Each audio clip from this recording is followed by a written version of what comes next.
Oh, cool, you play games too? Huh, we should squad up in Cyberpunk or something. Cyberpunk is single player, you can't do that! Sony is reportedly working on a PlayStation 5 Pro console, and what's more, they fully expect its specs to leak this month, because data breaches are basically a Sony Christmas tradition at this point. This is according to gaming journalist Tom Henderson, and while he said he doesn't know anything about the specs, simply speaking about it summoned well-known leaker Kepler L2, who corrected one of their earlier leaks. Then a user named randomlyrandom67 dumped a load of leaked specs on the Reset Era forums, further fueling rampant speculation about the PS5 Pro's hardware. Now, hopefully I've given you the idea that these leaks should be taken with a healthy dose of Doritos dust, because it's salty.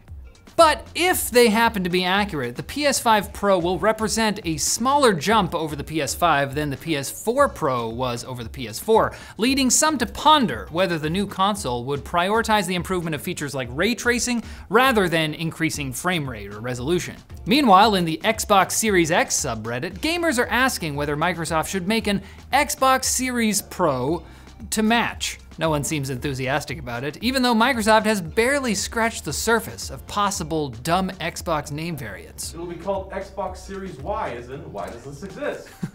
They haven't even done Xbox Box. It only costs $200. Come on, guys. E3, or the Electronic Entertainment Expo, is finally done for good, as confirmed by its organizers, the ESA, on Twitter, saying each decade in its existence was bigger than the last. Until it died. The decades got so big, it exploded. After serving as the video game industry's primary annual trade event since it began in 1995, major game companies eventually started distancing themselves. Sony pulled out of the event in 2019, and in 2020, the same year E3 was canceled over tweets they posted 10 years ago when they were a completely different person. I mean COVID, it was COVID. The ESA apparently didn't have any plans to keep the event alive in an online-only form, but unfortunately for them, former journalist, but now mainly gaming-related TV presenter guy, Jeff Keighley, was waiting. For the next 3 years, his Summer Game Fest event kept the gamer vibes rolling as a loose collection of direct game announcements and affiliated showcases from not just big names like Sony, Microsoft, and Nintendo, but eventually smaller publishers like Annapurna Interactive and Panic. At the disco? No, at home. E3 did manage to launch a virtual event in 2021, but the transition had already begun, with 2022's and 2023's events eventually being canceled as well. After reporting on E3's slow death for years, I have to say I feel some relief because I no longer have to see it suffer, but I'm also not sure that Jeff's new brand of, hey, new trailer, world premiere, after an 8-minute monologue by younger Woody Harrelson is much better. Let's all take a moment to press F. For failure! No. And the various scandals surrounding Zombie Game the day before got even crazier after a launch plagued by negative reviews over bugs, server issues, and areas of the game being straight up unfinished. Best of all, the game advertised itself as an open world MMO, but turned out to be a pretty small world extraction shooter. Things really kicked off the day after. As put by Games Radar, under no circumstances should you buy it. Which is great, because you can't buy it anymore. The game's been removed from sale on Steam, its YouTube channel has been scrubbed of content, and its development studio, Fantastic, announced it has completely shut itself down 4 days after the launch in a tweet that was immediately parodied in a tweet from actual Zombie Game DayZ, which was itself parodied by Rust. DayZ even held a the day after survival sale, which I think is a bridge too far. Now, after outcry from players who bought the game despite all the warning signs, Fantastic and their investor, Mytona, have committed to provide refunds. Fantastic saying they received $0 from game sales, after they said they used the game sales to pay off their debts. What, is hacking together a gruesome hybrid of The Last of Us and The Division not a valid way to settle your accounts anymore? Pfft, news to me. Times have changed.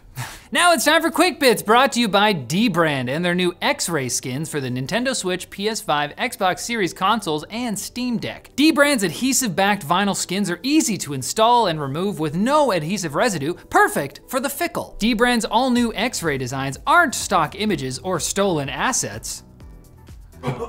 Dbrand literally hauled a bunch of phones, laptops, and game consoles to a specialized metrology lab and told them to get to work. I think that's like alchemy. The result is ultra-authentic scans that have been faithfully reproduced with high-quality prints, meaning even the finest details are on full display. X-ray comes in both light and dark mode variants, but for a limited time, Dbrand is offering you both for the price of one. Make that deal even sweeter. Go to mybossisveryshort.com and enter the code GAMELINKED to get 10% off your entire purchase. These quick bits may have fallen on the floor briefly, but we brushed them off, and they still smell fine. Kosideki, a developer who helped create multiplayer mod Skyrim Together, has revealed that they started working on a similar mod for Starfield, but then they stopped, because the game sucks.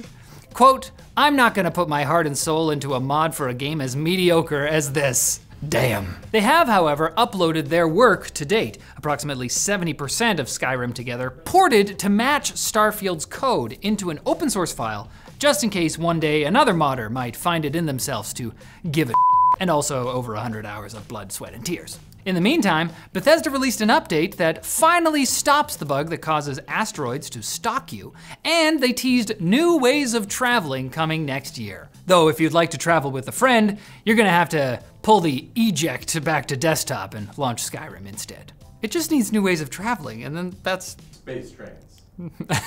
Hear me out. Okay, we heard you, so we're adding bikes. Legend of Zelda series producer Eiji Aonuma has said that the traditional linear series entries are games of the past, calling fan requests for the style nostalgia in an interview with IGN. But some fans believe linear Zeldas had the best dungeons, like the Water Temple from Ocarina of Time that people believed you could get permanently stuck on, or the Arbiter Grounds from Twilight Princess, where you used a top you never touched again. Aonuma's main issue here seems to be restrictions in general, since he also feels Zelda's chronology can limit game design. To be fair, the timeline is the most complex Zelda dungeon of all, and it doesn't make any sense. Insomniac Games has been hacked, with a ransomware group getting personal employee details and data on the upcoming Wolverine game.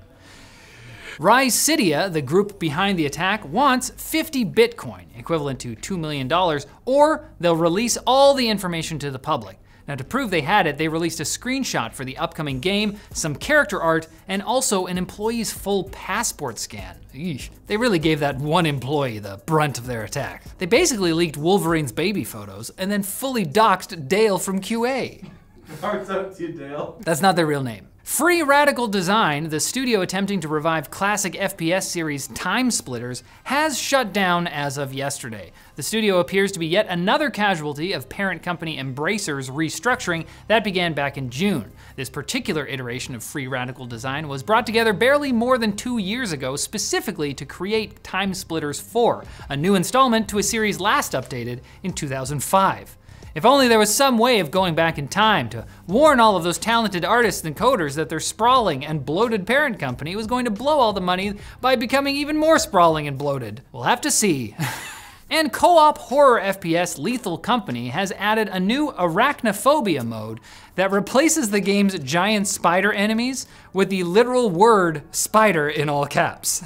Arachnophobia modes have been used before in games like Grounded and Star Wars Jedi Survivor, but they usually replace the spider's model with something less scary rather than just spelling it out. Talk about tell, don't show. This will obviously make the game more accessible to players with an extreme fear of spiders, though notably less accessible for people already struggling with literacy as they find themselves mauled and eaten by basic grade school vocabulary. Wait, what's attacking you? I don't know!